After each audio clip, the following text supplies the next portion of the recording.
Good afternoon, Suburban viewers, Suburban readers. Daryl Wiseman, editor-in-chief here, and we're back on our Beyond the Pages podcast, and it's my real pleasure to have my dear friend Christine Solomon with us in Montreal, a West Island actress who has made it in Hollywood and beyond. Award winner for films like Basra. She's currently can be seen on YouTube on a series called Read Framing, but she's even gone beyond acting. She started a company that helps other actors in anything they need, from leads to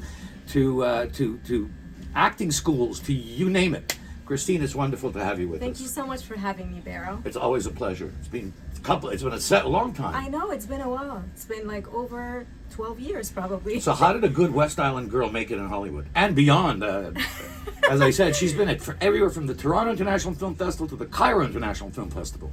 I went into theater school, and upon graduation I started auditioning, and then I got the opportunity to work in Egypt, and that was really a wonderful experience. I learned so much and I did a lot, and some of my movies just went everywhere to different film festivals.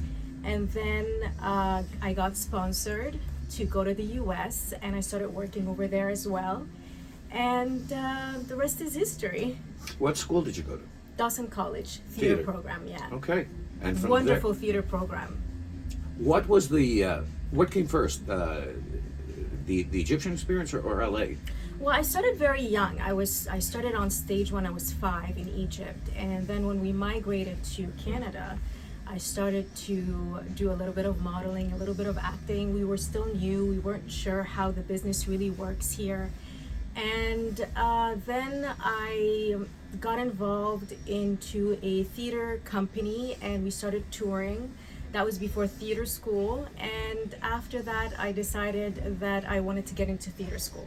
I was in a different program at Dawson College, Arts and Literature, and one of my professors, he was part of the theater program, and I had a drama class with him, and he was like, "You gotta audition for the theater program." And I was like, that's my dream, but I was kind of worried because my parents were totally against it. But I went behind their back and I auditioned, and I think that day we had like almost 200 people auditioning, and they had to only choose like 18 actors out of the 200. And then my professor came one day in class and he says, "The answer is yes." And I was like, "What do you mean?" He's like, "You got in." And I was like, "Oh my gosh." I just felt like I was meant to be in that program and to pursue this career, and I just never looked back. I never had a plan B. Los Angeles is your home base right now? Yes. And you started a company called Cast Forward, I believe. Yes, it's actually a membership program for actors. It's to help them with career development, advancement.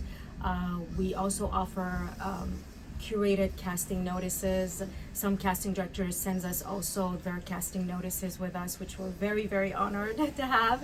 And it's like a crash course about the business of acting and the craft, and I teach actors how this business really works and what kind of steps they need to take, how to avoid fraudulent activities, scams, and how to get their own visas and green cards for the US.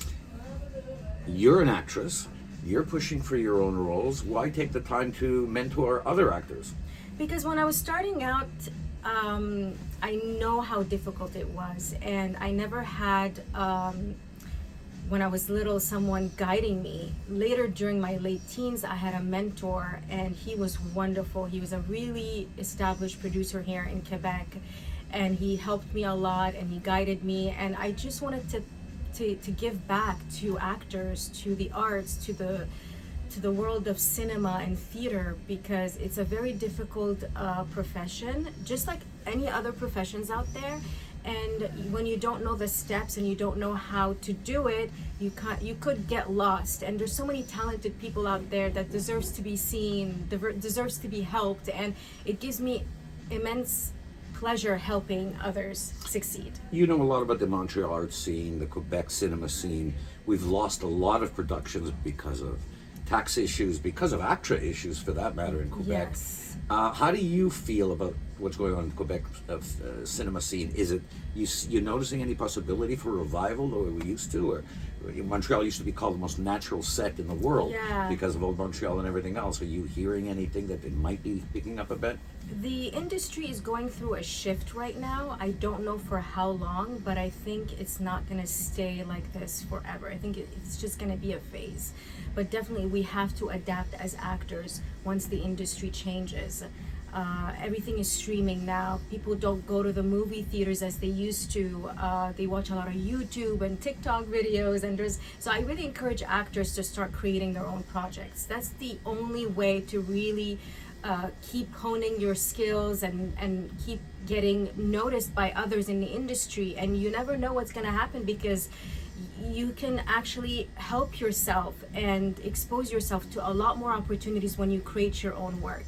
And nowadays, with everything that's around us, you don't need to have a big budget. If you have an iPhone and a bunch of friends, and I mean, I've seen things that were just done by improv, and then they made a movie out of it. There was this person that did that with a bunch of other actors, and their movie was entered the Sundance Film Festival. Low budget improv, shot on an iPhone. I mean, it was pretty impressive. So if they can do it, you can do it too. Well, Christine Solomon, for a while we have you back in Montreal, and that's to Montreal's benefit. And it's wonderful to see you again. It's so wonderful to see you, Niro. And good luck with your Thank you career, so which much. is superb. And the talent will bring the luck anyway. Thank you It so has much for already. having me. Thank you. Good afternoon.